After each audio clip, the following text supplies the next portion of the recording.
저는 여러분들과 우리나라의 역사를 한번 다시 되짚어보는 얘기들을 해보았으면 좋겠습니다.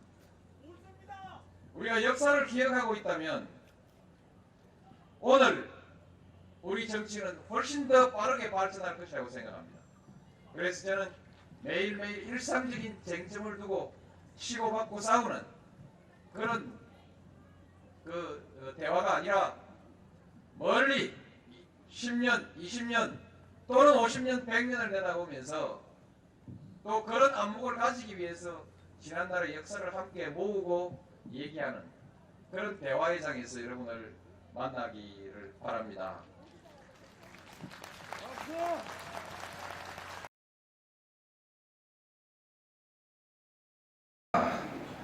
그러면 평화통일 무엇을 어떻게 할 것인가?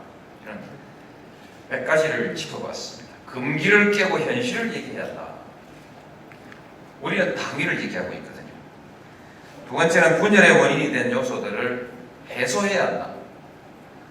세 번째는 국가주의 사고도 넘어설 수 있어야 한다. 세 번째는 국민적 합의가 필요하다. 네 번째, 협상의 일반 원칙을 존중해야 된다. 여섯 번째는 종국적인 관건은 신뢰이다. 금기를 깨고 현실을 말하자. 우리의 대북 정책에는 여러 가지 금기가 있습니다. 존재하는 현실을 현실이라고 말해서는 안 되는 금기가 있습니다. 북쪽 땅에는 대한민국의 통치권이 사실상 미치지 않습니다. 미치지 않고 북한 정권은 사실상 국가 권리. 그러나 북한 땅은 우리의 영토라고 말해야 하고 북한 정권은 반국가 단체라고 말해야 합니다. 그렇게 하지 않으면 헌법 위반이 됩니다. 이게 우리 고민이 있는 것이죠. 북한 정권을 인정하거나 그쪽을 긍정적으로 평가해서는 안 됩니다. 북쪽의 주장을 수용하는 말을 해서도 안 됩니다. 자격 용공이 되고 국가보안법 위반으로 처벌을 받을 수도 있습니다. 사실이든 아니든 그것은 상관이 없습니다. 이런 금기는 법적, 정치적 당위를 강조한 결과입니다. 그래야 된다 이 말이죠. 우리 한국 정부만이 정통이기 때문에 그래야 된다는 것입니다. 이게 현실과 당위가 괴리되는 데서 많은 어려움이 있습니다. 현실을 얘기하지 않고 어떻게 상대방과 대화를 하고 합의를 이룰 수 있을 것인가? 그리고 현실과 동떨어진 얘기를 하면서 어떻게 국민을 설득하고 국제사회를 설득할 수 있을 것인가? 저는 이것은 진지하고 책임있게 동의를 추구하는 자세가 아니다. 금기를 깨야 한다. 당위는 당위고 현실은 현실이다. 상투적인 권력투쟁 그리고 이념투쟁을 넘어서야 현실을 솔직히 받아들이고 사실을 사실로 말하고 상대를 상대로 인정하고 상대의 주장도 수용할 것은 수용할 줄 알아야 한다. 그리고 통합에 필요한 일은 무엇이라도 말할 수 있게 한다.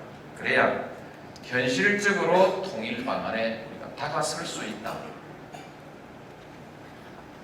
여기까지는 아직 세지 않죠?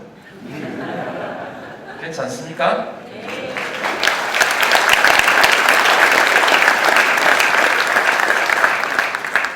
분단의 요인을 해소해야 합니다. 한반도의 분단은 세계의 패권 경쟁 그리고 국제적 국내적 이념 대결의 결과입니다. 이들 분단의 원인이 해소되지 않고는 분단을 극복할 수 없습니다.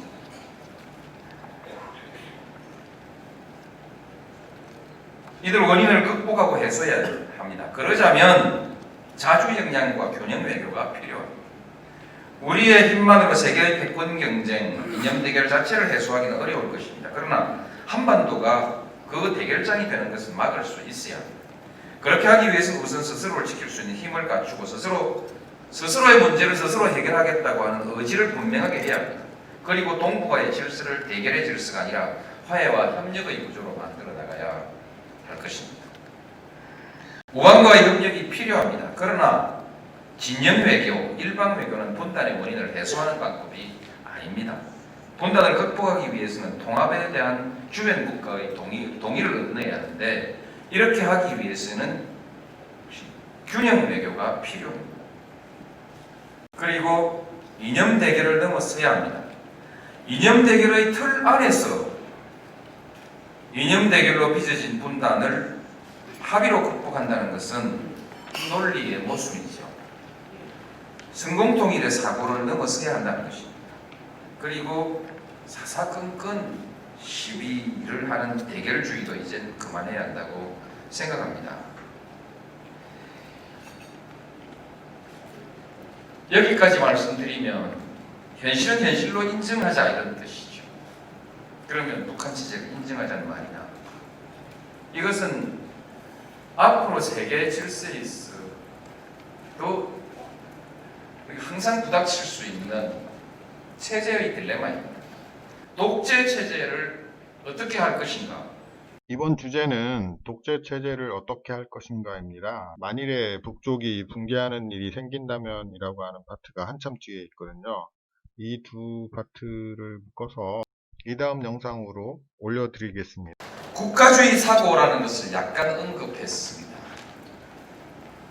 지금 우리의 가치 체계를 지배하는 사상은 국가주의입니다.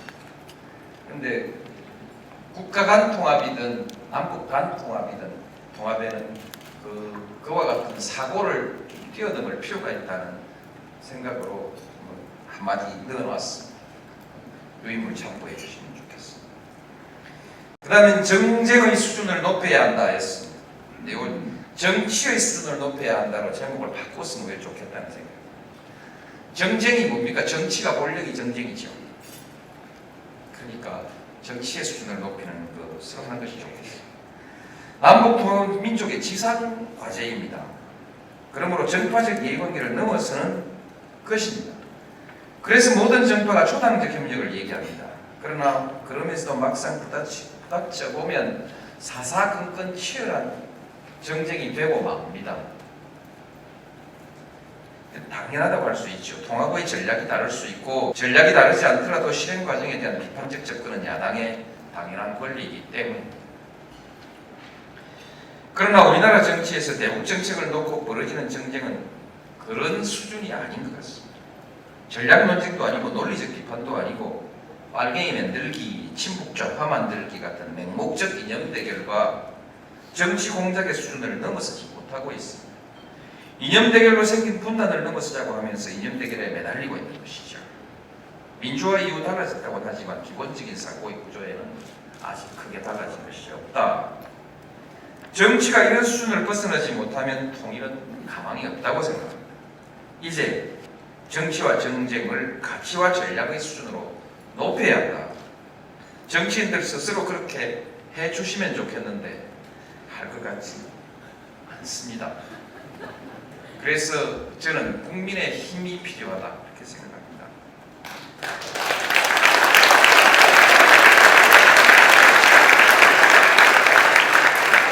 국민의 힘은 어디서 나오는가? 그것은 국민적 합의에서 나옵니다. 정쟁에 휘둘리지 않고 대북 정책의 가치와 전략을 명료하게 이해하고 이를 토대로 여론의 대세를 형성하고 나아가서는 이를 투표 결과에 반영할 수 있는 수준의 국민의 생각이 이뤘을 때는 국민적 합의라고 말할 수 있을 것이라고 생각합니다. 권력의 속성과 정권의 욕심을 넘어서 권력을 양보하여 통합을 이루는 일은 역사에 없는 일입니다. 그러므로 그런 일은 역사의 법칙에 맞지 않는다고 말할 수 있을지 모릅니다. 그러나 저는 그렇지 않다고 생각합니다. 역사는 권력이 만드는 것이 아니라 국민이 만드는 것이다. 그래서 국민적 힘을 말하고 국민적 합의를 말하는 의미가 있는 것이라고 생각합니다. 말하자면 국민적 합의가 이루어지면 그것은 역사가 된다고 생각합니다. 없었던 역사도 창조할 수 있다고 생각합니다.